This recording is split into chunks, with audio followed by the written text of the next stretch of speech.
Soil মেকানিক্সের গত ক্লাসগুলোতে আমরা প্লাস্টিক লিমিটের আগের যে টপিকগুলো যেমন লিকুইড লিমিট এইসব নিয়ে পড়ছিলাম, একটা এক্সপেরিমেন্টের কিছু দেখছিলাম।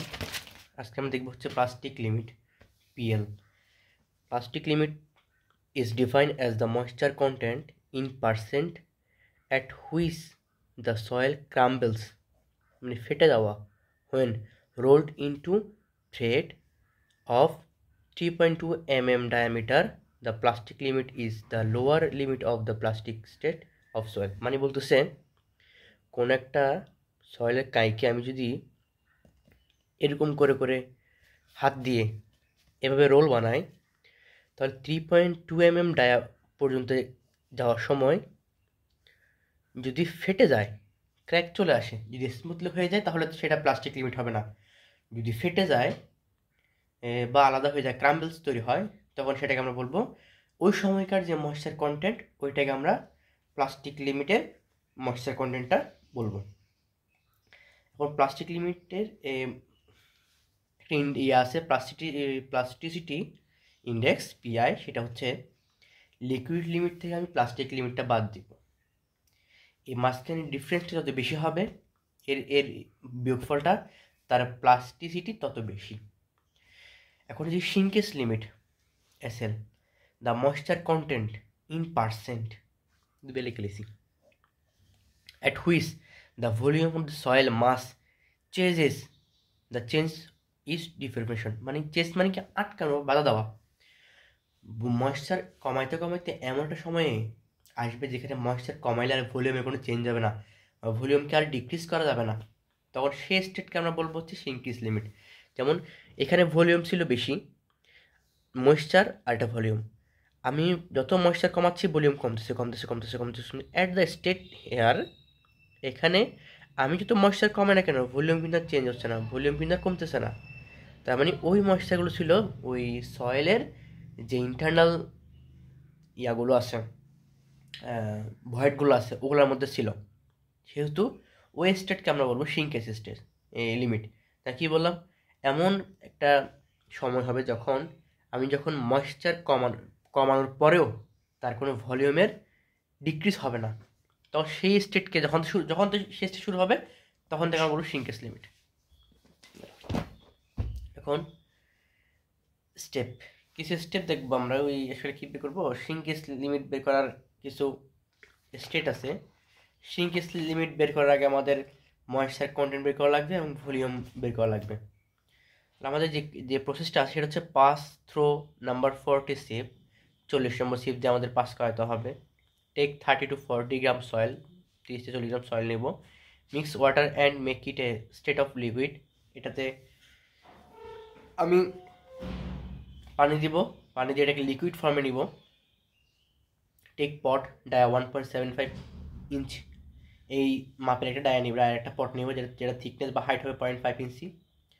Coated with petroleum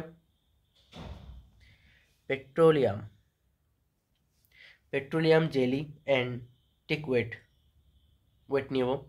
feel the pot with dish slurry and take through weight, dish slurry mix করবো, এরপর পটটার ওয়েট নিব। Keep for 5 to 6 hour for drying, air drying, 5 থেকে 6 ঘন্টা রাখবো যাতে এয়ার ড্রাই হয়।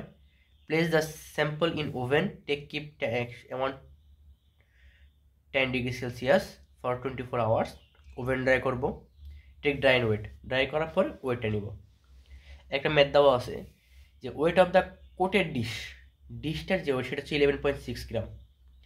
এরপর বলছে ডিশ ওয়েটেড সয়েল 42.3 গ্রাম, তার মানে এখানে ডিশ আছে এবং তার মধ্যে ভেজা মাটিগুলো দুইটা মিলেই 42.3 gram. Dish plus dry soil, oven ড্রাইয়ের পরে যেই ওয়েটটা আসছে সেটা ডিশ প্লাস ড্রাই সয়েল এত। আমাকে বলছে ময়েশ্চার কন্টেন্ট বের করতে। এখন ময়েশ্চার কন্টেন্ট মানে কী পরিমাণ ওয়াটার ছিল ওই সলিডে এবং ড্রাই সলিডের ওয়েট কত। তাহলে ওয়াটার পাবো কেমনে, ওয়াটার পাবো হচ্ছে এখানে ড্রাই সয়েল, এখানে ওয়েটেড সয়েল, এখান থেকে বিয়োগ করলে আসলে পানিটা থাকবে, ডিগ্রি তো বাদ পড়বেই। ওয়েটেড সয়েল থেকে যদি ড্রাই সয়েল বাদ দেই, আমার ওয়াটারের ওয়েটে থাকে।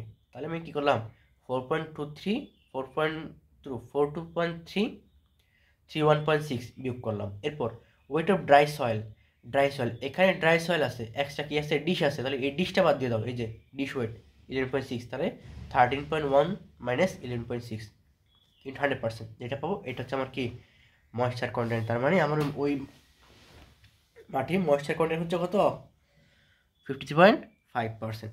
এখন আমরা ভলিউম স্টেটে যাবো, ভলিউম ডিটারমিনেশনে। Now for volume calculate, take coated pot and weight it, আবার পটটা নিব, সেটা ওয়েট করব। ডেন্সিটি অফ এইচজি, মার্কারির ডেন্সিটি হচ্ছে 3.6 gram per cm cube, rho সমান এম বাই বি আমি জানি, এখান থেকে ভলিউমের সূত্র হচ্ছে কি M by rho. Given weight of the mercury Hg, মার্কারির ওয়েট দেওয়া আছে, তাহলে মার্কারি যদি ওয়েট আমি জানতেছি, তাহলে ভলিউম কেন্দ্রে বের করবো, ওয়েট থেকে 3.6 ভাগ করবো, থাকবো 20.45 সেন্টিমিটার কিউব, সিএম কিউব। এখন for volume of dry soil, take a beaker, fill with HG অথবা মার্কারি অ্যান্ড ওয়েট, একটা বিকার নিব, মার্কারি দিব, ওয়েট নিব। Now dip the soil cake, আমরা যে করছিলাম ওই মাটিটা কি করছিলাম, ড্রাই ওভেন করার পরে যে পাইছিলাম, ওটাকে নিয়ে শক্ত গেছে, প্রায় কেকের মতো হয়ে গেছে, ওটাকে নিয়ে এই মার্কারির সাথে চুবাবো। চুবানোর ফলে কিছু কি বেরিয়ে যাবে, আমার মার্কারি বেরিয়ে যাবে। ওয়েট অফ দ্য কন্টেনার, যে কন্টেনারটি ইউজ করছে, বিকারটি ইউজ করছে, ওটা ওয়েট নেব। কন্টেনার প্লাস মার্কারি, কন্টেনারে যখন মার্কারি দিয়েছিলাম তখন সে উঠছিল, তাহলে কন্টেনার ওয়েট বলছে 68.1। কন্টেনার প্লাস মার্কারি যখন ফিল আপ করছি মার্কারির সাথে কন্টেনারে, সেটা 31.66 গ্রাম। কন্টেনার ওয়েট আফটার স্পিলিং, যখন আমি ওই কেকটাকে চুবাইছিলাম, চুবানোর পরে যেই এগুলো উপটে পড়ে গেছে, ওগুলা বাদ দিয়ে কেকটা উঠে নিলে, মাটির কাইটা উঠে নিলে, তখন ওয়েট থাকে কত, 2996 গ্রাম। এখন ভলিউম কত হবে, ভলিউম অবশ্যই এম বাই বি হবে, এম কীভাবে পাবো, এম এখানে আসলে এম কোনটা, এম আমার যে পট নিয়েছিলাম, পটের মধ্যে ফুল কি ছিল, মার্কার ছিল, ওই কেকটা ডোবার উপরে মার্কার এখানে চলে আসছে, তাহলে এই যে এতটুকু না চলা চেঞ্জ হচ্ছে না, এতটুকুর ওয়েটটা আমরা বের করবো। এতটুকুর ওয়েটটা বের করে যদি আমি মার্কারি ভলিউম এই রো দ্বারা ভাগ করি, তাহলে এতটুকু ভলিউম পাবো। এই ভলিউমটাই তো আমার মাটির ভলিউম, এই ভলিউমটাই আমার মাটির ভলিউম, কারণ যে বস্তু ডোবাচ্ছি সেই বস্তু একটা জায়গা দখল করতেছে, সেম ভলিউম বাইরে চলে যাচ্ছে। তো মূলত এখানে যে ভলিউমটা আসবে, এটা কিন্তু এমন না যে মার্কারির ভলিউম, এটা হচ্ছে মাটির ভলিউম। তাহলে মাটি কতটুকু স্পেস, মাটির জন্য কতটুকু চলে গেছে কেমনে বুঝবো, যখন ভরা ছিল ওখান থেকে হালকা কমে যাওয়াটা বিয়োগ করব। যখন ভরা ছিল তখন ছিল 3166 গ্রাম, হ্যাঁ, যখন খালি হয়েছে তখন ওজন হয়েছে 2996, তাহলে এখান থেকে বিয়োগ করবো, এটা থেকে বিয়োগ করলাম, বিয়োগ করার কি দ্বারা ভাগ করবো, রো দ্বারা ভাগ করবো, ভাগ করে পেলাম কি 12.56 সেন্টিমিটার কিউব। তাহলে আমি ভলিউমও পাইলাম, আবার কী পাইলাম, ময়েশ্চার কন্টেন্ট পাইলাম। এখন আমার ফর্মুলা হচ্ছে শ্রিঙ্কেজ লিমিটের formula, moisture content I% minus moisture কন্টেন্টের একটা পার্থক্য। এখানে যেগুলো ক্রাইটেরিয়া দরকার, এই ক্রাইটেরিয়াগুলো নিয়ে আমরা পরবর্তী ক্লাসে আলোচনা করব। আগের ম্যাথটা আমরা সলভ করব, পরের ক্লাসে দেখা হবে।